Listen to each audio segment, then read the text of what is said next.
Let's now share the main features of the FX200. It offers 58 amps, 30 cabs and no mics. I mean, there are only the cabinet simulations, but without the possibility to change the mics. This is the list of amps and cabs. The amps are dedicated to electric guitar. I mean, there are no bass or acoustic guitar amps or IRs.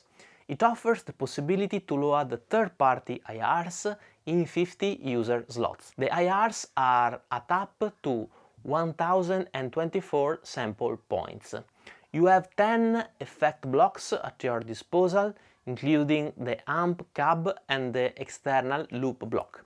You can place the effects blocks in whatever order you want, but you cannot replicate many instances of the same effect block. The effects offered are around 73. Let's describe them. The FX block can be 2 types of compressors or 6 types of wah-wah and auto-wah. Then you have 22 overdrives, distortions and fuzz, 3 noise suppressors, 4 EQs, 20 modulations, with chorus, tremolo, detune, pitch shifter, etc., 9 delays and 7 reverbs. It supports the spillover function for delays and reverbs. The FX200 has a tuner, a drum machine built-in, and a 52 seconds stereo looper that works both in pre and post. It has a 5 inches touch screen display, which is pretty nice, and you can edit your signal chain or control the unit also via its dedicated computer app. The app is nice, but it is still in its infancy and can be improved with future firmware upgrades. For instance, when you double-click a block, you would like to switch it on and off, where you have always to press the block with one click, enter in the section of that block with all the parameters and then click the on and off button, which is not so intuitive and fast in my opinion. Same thing for the touchscreen, it's nice, but for instance, long pressing a block, you expect it to activate or deactivate, where you have to enter the block and then press the on or off switch. This is the first iteration of the software, therefore I expect it's gonna be improved a lot in the upcoming firmware updates. The presets are 200 that are editable by the user. It has 4 foot switches, a built-in expression pedal and an input for another controller or expression pedal. The foot switches can be used to change patches or to switch on and off specific effects. Coming to the I/O, it has a guitar input, balanced and unbalanced stereo outputs, an aux in, an headphone out and a mono effect loop. It has one regular MIDI port that can be a MIDI input or output. It has a USB Type-C port that supports audio, so that the FX200 can be used as a digital audio interface. The USB channels available are 2. It supports a sampling rate at 44.1 kHz and 24 bits, with 112 dB of dynamic range for the analog to digital conversion and 110 for the digital to analog conversion. The latency that I've measured with just one amp and cab is about 4.9 milliseconds.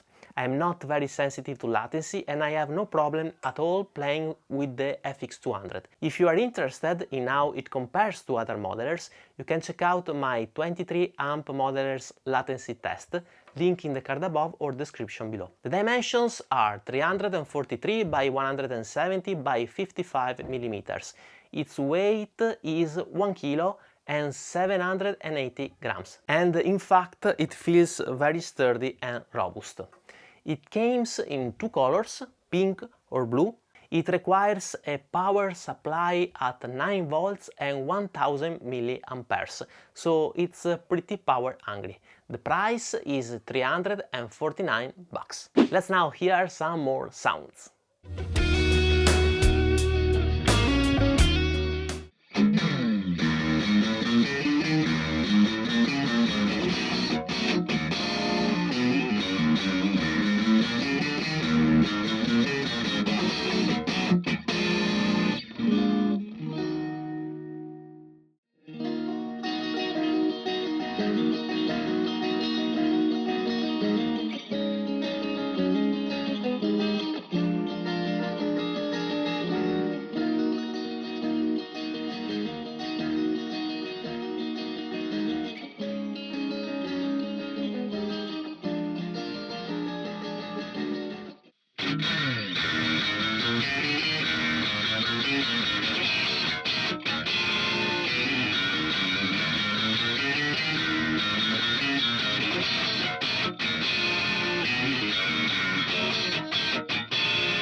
Final considerations here, and please notice that these are gonna be my personal opinions for my specific use cases, and you may not agree with me, and this is totally fine.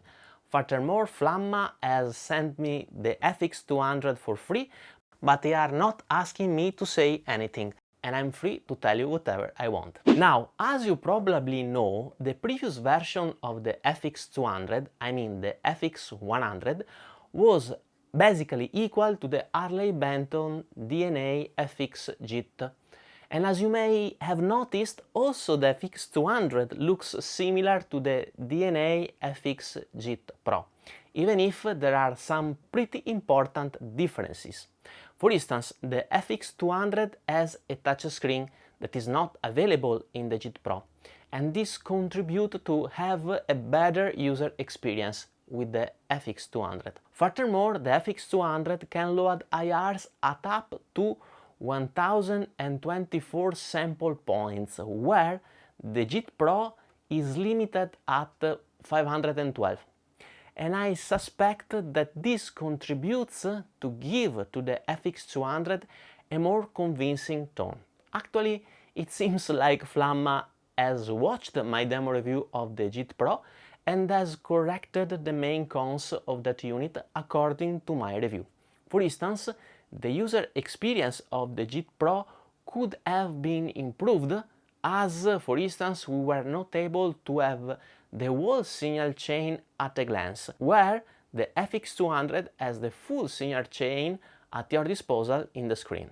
But the main cons with the JIT Pro was that especially the distorted tones were a little bit boxed, lacking clarity and openness, where the tones here has improved in my opinion.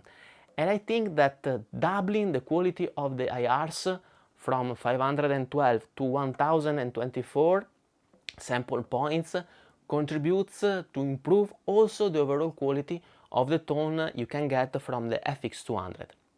This quality improvement comes with the little cons, that is the DSP power. I mean, I noticed that with the FX200 you are basically almost always at the limit of the DSP power. I think I was able to get some cool tones with this unit, especially using the Deluxe Reverb, both alone and with a tube screamer in front of it, or using the JTM45. I would also mention that the build quality seems okay, as the unit feels robust and sturdy, and the I/O are just right for a unit in this price range, with balanced and unbalanced stereo out and a useful mono effect loop. As regards the cons, I would mention the 2-channel audio interface, where I would like to have at least 3 USB channels in order to be able to record at the same time the dry signal of the guitar and a stereo signal with amps and effects, in order to be able to reamp later the dry guitar if needed. And then the other cons is that the unit conversion rate is at 44.1 kHz, where I typically record at 48. and as you probably know, this console is shared with many other units in this price range. So basically here we have, I would say, an improved version of the Harley Benton GT Pro, solving the main issues of that unit, adding another pretty interesting product in the 350 price range, which is pretty crowded and with a lot of good products so that we can choose the right product according to our needs. But now I'm pretty curious to hear your valuable and precious opinions. What do you think about this unit? What are its distinctive factors in comparison with units in the same price range? Please let me know in the comment section below your precious and valuable opinions. We have now reached the end of this video. I hope you enjoyed, and if you did it, please subscribe to my channel, ring the notification bell not to miss my upcoming videos. For instance, where we will deep dive even further the latency behavior of the unit, or we will build together a preset. And please leave a thumb up, as it would be of great help. Thank you so much for watching, and see you soon in the next video. Bye bye.